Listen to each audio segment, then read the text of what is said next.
Cool.fm is the perfect station for music lovers who enjoy a mix of adult pop, modern country, and classic hits. Our unique blend of different genres creates an awesome listening experience that you won't find anywhere else. With Cool.fm, you don't have to constantly change stations to hear the music you love. Just download the Live 365 app and start listening to our curated selection of modern adult and country hits, as well as the classics you know and love. So tune in to Cool.fm and start enjoying the best of all your favorite music in one place. Hi, I'm Randy Stone, creator of Bullet and Bullet Adventures. You can catch me on altruistcomics.com, and you're watching and listening to Two Geeks Talking. Good morning, afternoon, evening, everyone. Two Geeks Talking is an entertainment industry interview show where we interview the creative people from the comic, film, TV, movie, and video game industries. And of course, I'm your host, Kurt Sasso. We are joined today by a very talented and creative individual. He is the creator of an amazing series called Bullet Adventures, which is a subset of his Bullet series. We're joined by the ever-talented Randy Stone. How are you doing today? I'm good, Kurt. Thanks so much for having me. It's good to have you on the show here. Got to see a bit about Bullet Adventures here and loved your work with, of course, your website, altruistcomics.com there as well, too. But for those that don't know anything about yourself as a creative person, tell us who you are and what you're bringing to Two Geeks Talking. I'm Randy Stone, of course, publisher of Altruist Comics. I've been a lifelong fan of superheroes in particular, but comics. Since the Marvel Universe trading cards came out in 1990 or so, I got hooked. I've published a whole bunch of stuff, a lot of horror crime early on, and then getting back to the superhero stuff with Sensational Swan and the original Bullet one-shot, and now the continuing series Bullet Adventures. All of that has been kickstarted, and we've got a new Kickstarter launching May 30th for issue 4 of the continuing series. That's amazing. That's incredible to see here. What is the most misunderstood aspect about the superhero genre that people who don't follow it misunderstand? I guess a while back you'd think that maybe everybody thought it was just for kids, and then we went in such a far grim and gritty direction that now it almost feels like the opposite. I'm kind of turning it back. Bullet Adventures is not aimed at kids specifically, but it's all kid safe, and it's just the fun, colorful superhero stuff that I got into and have always loved. I think that's probably something that's missing now because everything has to be a serious take on superheroes, whether it's a crime procedural book with capes or, a horror story in spandex. But it's just a fun superhero tale. It's just a lot of fun. I use the word fun, but it is. I'm having a blast making it. I'm having a blast working with my collaborators, and I'm its biggest fan. Like, I just love reading these stories, and we've got great characters. The product is just high quality stuff. That's what I saw on your website. Just the free issue that you put up there was incredible. Like, just from the get-go, it shows the character development, it shows action, it shows the colorfulness of the city, the world that you've built there. Before we jump into the actual characters themselves, though, you mentioned your team. Obviously, it's great to have a wonderful team around you. Who's been working with you on this amazing series for Bullet Adventures? Yeah, so right from the start, Jordan Alseca has been co-writing it, going back to the original one-shot. We've had a couple artists work throughout. There was some turnover there just because of availability, but currently it's Nico Carrizo, who's doing the line art, and Fran Citarelli, who's doing colors.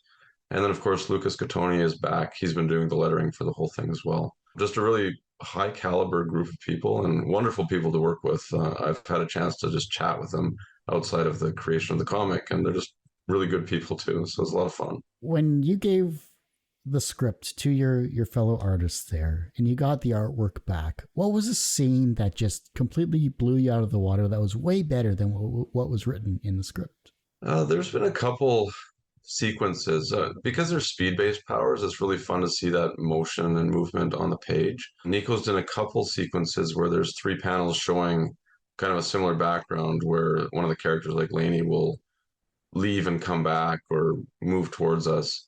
And I just really like how that came across on the page. Issue 3, which was part of the last Kickstarter, it did have what I call the page. I revised what Jordan had written in his script, kind of changed that whole approach to it, which I thought was somewhat innovative, showing these speedsters moving around a building in what amounted to seconds, but taking up the whole page in one giant panel. I'm glad that Nico didn't kill me for asking him to draw this, but when he pulled it off, it was just very impressive. And I think it shows how collaboration can improve on every single a step as we go. That was just a real treat to see how he turned that in. So how did this collaboration help issue 4 that you have a current Kickstarter for?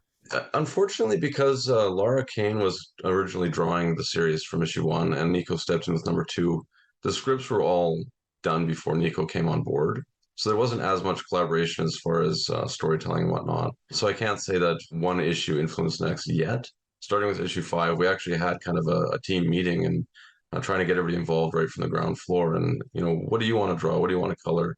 How do we kind of tap into that so that we're all excited to work on future issues? So the collaboration was mostly with Jordan at that point, and then we handed a finished script to Nico to work on. He'll fine tune things, and things always look better when the artist has drawn it than what we could possibly imagine having plotted it out or scripting it. You're talking about the characters as well too. I want to jump into them briefly because obviously they're the key focal point. As much as Right. of amazing talent that you all are for creating this, who are some of your characters that you've fallen in love with in terms of co-writing and creating them? From the original, it was just a treat to see Dale, who's the protagonist, fall in love with Joanna. It's an equal romance to the superhero aspect that fills the book. Obviously, he fights villains and stuff, but their relationship and how that forms and they grow together was key in how that whole story came about. So yeah, of course, I just liked falling in love with them falling in love. You can't help but love those two characters. And then, of course, with issue 2, we're introduced to Dale's granddaughter in the present day, and she's a speedster, and she's a lot of fun and just a lovable character as well. Getting into all the villains, seeing their costume designs, and again the colorful characters and power sets that we're dealing with. It just goes back to just why I love comics to begin with. Like, you get caught up in these things and you want to see them battle on the page and see these bad guys doing bad things and the heroes stopping them. It's got to help in terms of your creativity because you have a lot of influences and inspirations to draw from as well too. I mean, I can see it behind you. I can see it kind of in your bookshelf there as well too. That's right. Obviously, homages are always wonderful to have as well too. But what keeps you creatively fresh when it comes to creating bullet adventures? We're doing kind of a modern take on old stories, or maybe a classic take on modern stories. I'm not too sure with that. I don't read a whole lot of new comics, and that's just because I don't have the time or money to really get into it anymore. I'm busy putting money into my own books and then working on that. So I'm not really influenced by what's out there right now. I think I'm tapping into maybe my perception of what comics were when I was growing up. Maybe if I go back and read some of those things that I loved 30 years ago, it wouldn't really stand up. The feelings that are there, that's kind of what I'm really trying to tap into. And then, yeah, just feeding off the collaboration. Like, it's so much fun going back and forth with Jordan. I'll have some little kernel of an idea and he'll take it someplace and then I'll amp it up somehow. And then he knocks it out of the park with his final scripts and stuff. Like, it's really fun. And I never experienced that before. And it's just been a blast to work with him. So then how does Jordan help you as a co-writer and how do you help him? Well, I'd say he does all the heavy lifting, so that's very helpful. Yeah, I don't know. It's just different approaches. I think that we mesh really well. There was actually an example that he thought it was my idea, and he said, "Oh, what a great idea you had!" And I was like, "That was actually you." But because it's so seamless going back and forth, it doesn't come across like two different visions. Like, we are actually really collaborative and heading down the same direction, like finishing each other's sentences almost, right? But there's still enough differences that if I came up with something, he's not necessarily, yeah, we'll do it your way. Like, oh, if he comes up with something different or better, we'll go with whatever works. And we're comfortable enough with each other that we can do that. Like, say, you know what, I'm not feeling that. Or like, how about this? With that page that I was mentioning earlier, like, he was very receptive to my changes and overall ended up with a much better product. He admitted that too, and I'm proud to say that I contributed something very powerful on that page. Everyone usually asks, what's the wisest piece of advice or what's the most BS piece of advice you've ever received? But what is the second wisest piece of advice that you've received that has stuck with you in your career? Wow, that's a tough one. I always default to just do it. So that's number one. What would the second wisest piece be? I don't know. That's such a tricky thing. And have to put together a list and see. I think as far as the BS stuff, though, I think that's, when you put limitations on people or the gatekeeping and stuff like that, like I really think anybody can do it. And it's just how successful they are is to different degrees. It may not be well drawn, but maybe it's a cool idea, or maybe it just takes 100 issues to get through to the point where you're actually making really good stuff. So again, that comes back to just do it. Don't give up. That would be the most BS thing. Second most, I don't know. You're so tricky, Kurt. What was an early experience where you learned that language had power? Hmm. I mean, maybe just emotionally when you react to what people say or what you're reading. I mean, that's growing up, I think. Obviously, I had friends and did stuff, but spent a lot of time in my room just reading comics. And, for words like that, it does affect you. You can have happy experiences or scary experiences or whatever. They can impact for sure. My own words, obviously, in person, I've probably affected people and not always in positive ways. And you kind of realize that afterwards. So there's definitely power to that. What was the first thing that you created that made you realize, yes, I could do this as a career? It's probably easier thinking about things that I created that I almost gave up on. I'm still not sure I can make it as a career. It's a grind for sure. But yeah, I was making comics back when I was little, and I always wanted to. That was the goal. Real life kind of stepped in. You realize that you've got to get bills paid, and comics can't always do that. But yeah, just the fact that I enjoyed doing it and seeing that other people did, maybe that realization that there are actually people behind it. When you fall in love with stars like Jim Lee or something, you realize there's somebody behind the comics that you're reading, and then yeah, maybe think that I can do that. Maybe not to Jim Lee's level, but it's something that people do, and I might as well try to. And I've got a bunch of books out in the world, so it's a pretty cool feeling. How's the comic convention circuit for the series that you've done, or any series that you've created? I just mostly do local shows. I don't know. I'm not a salesperson, so I can't judge it by sales. I did one this past weekend, and I think the highlight was probably like a 7-year-old kid who came to my table. He dragged his dad, and his sister and his mom were kind of shortly behind them. And he was saying, I want this, I want this, I want this. And the dad's like, okay. And, he picked out, I've got variant covers for each of my bullet numbers. And yeah, so he's picking out which of the covers he wanted. And he was all excited about that. And equally cool was that his sister, who was probably 13 or so, was super excited for him. And just for this kid and the family to all be not just supporting my work, but like feeding this joy of reading a superhero comic. And that lifted me up. It's just really neat to see children get into it, just like I did when I was young. And it'd be really awesome if Bullet Adventures was something that got other kids hooked on comic books. And, they go on to have a lifelong love of the medium or even get into it as a creator themselves someday. Kickstarters are like a second job, quite literally. You've done many yourself, so I'm sure you understand that far too often, or far too well, I should say. What is this Kickstarter campaign like, and what have you done differently, say, compared to other campaigns that we can look forward to? I pretty much use a similar template from issue to issue, so I'm not changing up the main page much, but I know that Kickstarter can show photos of the rewards now.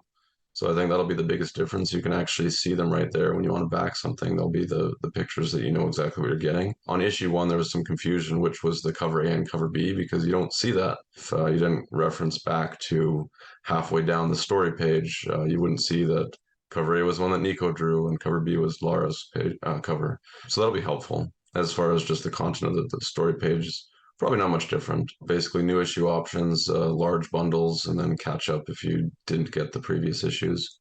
Of course, everything else I've published is also available, so you can pick up Crime Pays or Sensational Swan or any of those things. Is there a comic that made you feel the way you hope readers of your work will feel after reading it? Yeah, I mean, there's a lot of them, really. Anything that brought me back month to month. In high school, I remember I couldn't possibly wait 30 days for a new issue of Preacher. Hellboy, basically, the creativity in that was just inspiring. Just really anything. I mean, even the worst possible comic is still like quite an accomplishment. If you look at it from that perspective, that somebody spent months or years of their life to put this together, writing, drawing, getting the files ready, having it printed, and I know what it takes. So anytime I see even what you'd consider a low quality comic is a huge amount of work, and I have so much respect for everybody who does it because I know what it takes. Everyone has one person that inspired them on their path to where they are today. Who was that for you? I mentioned Jim Lee earlier just as an early influence. I couldn't possibly draw like him, but he was somebody I was trying to emulate as a kid, and I followed him religiously when they moved to Image and their Wildstorm stuff that he was doing. So yeah, I guess early on that was really it. Kirkman, I think he's probably a big influence just on what's possible with comics, and he's got more than just the comics at this point, but yeah, he was so driven.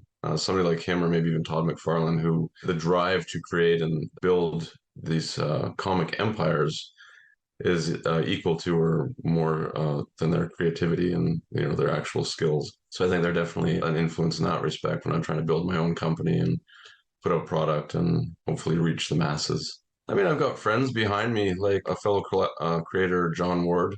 He's a guy I met locally. I've known each other for a few years now. And I think just we became fast friends. And every time we have a conversation about the industry, I leave that just really motivated to produce more and like do more and, make a difference in the industry there. Chris Pierce is another guy who's been friends with me for probably 20 years or so. Amazed at how much he's accomplished. And every time we talk to, it fuels the fire to be better and do better in the industry. And I hope that works out. From a professional standpoint, you created multiple comic series, including, of course, amazing collaboration with Bullet Adventures here. And I'm sure you're going to create many more that we haven't had a chance to really touch on, but I want you to come back so that you can discuss this in the future, because I think we can easily pick your brain for many more creative talents that you have that should be showcased on this show. So professionally, you're successful in that regard. Do you consider yourself personally successful? Yeah, I mean, I've reached my lifelong goal of making comics. I have not reached the point where I can do this full time. It's a work in progress. I would consider myself successful, but I'm not stopping here. Obviously, I've got a lot more to go to. The reverse of success is failure. How do you deal with your failure? Hopefully, I learned something from every failure. I'm not getting it right the first time every time. So there's a large learning curve on pretty much everything I've done. I mean, making the comic is one thing, but actually marketing it, reaching the audience and stuff like that is something that I'm definitely learning on the fly. It's not something I ever expected to have to do. I think as a kid, you kind of think, oh, I'll work for Marvel and I'll draw X-Men or write Spider-Man or whatever. The whole business of comics is a whole other animal. I've failed somewhat. I have expectations every time, little personal goals and stuff like that. I'm not always reaching them, but as long as I can learn from them each time and hopefully not make the same mistakes again, I'm not going to fail in the same way at least. The younger generation is looking at your work and they're becoming inspired to be creative in their own way, whether it's as a comic writer or a creative person in some way, shape, or form. And the fact that you have the younger generation looking up to you as an inspirational person, maybe you're going to inspire them in some creative endeavor that is going to be amazing in the future. How can they inspire the generation that follows them? Well, who knows what it's going to be like years from now? Like, we didn't grow up with digital, so having webtoons or the infinite canvas that digital comics can offer is certainly something we never would have imagined when we were first reading them. So I can't even maybe virtual reality storytelling somehow. I have no idea. Like, technology changes so quickly that it's impossible to predict what's going to happen 5 years from now, let alone 20. The last question is this, and this is the fun one. If your life was a comic book, what would its title be, and what would its soundtrack be? I don't know. I think my life is fairly boring. I can't imagine it being a comic that people would want to read. I don't know. Maybe called The Altruist. I'm trying to help people along the way, and it's fitting that that's my comic publisher. Soundtrack, I mean, it's probably 90s rock somehow, just because that's all I ever listened to. Hey, it's a great decade. Some of the best music is from the 90s, that's for sure. Oh, exactly. Rob, it'll just be the single soundtrack, but scratched off and say, the Randy Stone soundtrack. Well, Randy, I hate to say, but that ends this particular episode of Two Geeks Talking. I want to thank you so much for coming on the show. Thank you for having me. Before I let you go, where can you find you? How can we support you? And of course, anything else you'd like to promote about yourself and your publisher? I'm at Altruist Comics on most social media. I've got the Kickstarter coming out, Bullet Adventures 4, I believe, if you put it at the end of the Kickstarter title, but you got links there. Yeah, that's about all that's going on. You can find me online and hopefully support the Kickstarter. Well, like I said, that is this particular episode of Two Geeks Talking. You can, of course, find this interview and about 1,200 plus others on our website, tgtmedia.com or twogeekstalking.com. That's the word two, not the number two. The word two spelled T-W-O, not T-O-O. I mean, it is in the lower third there. Just fill that out. Website is going through a revamp, but go to our YouTube channel, which is youtube.com/TGT Media.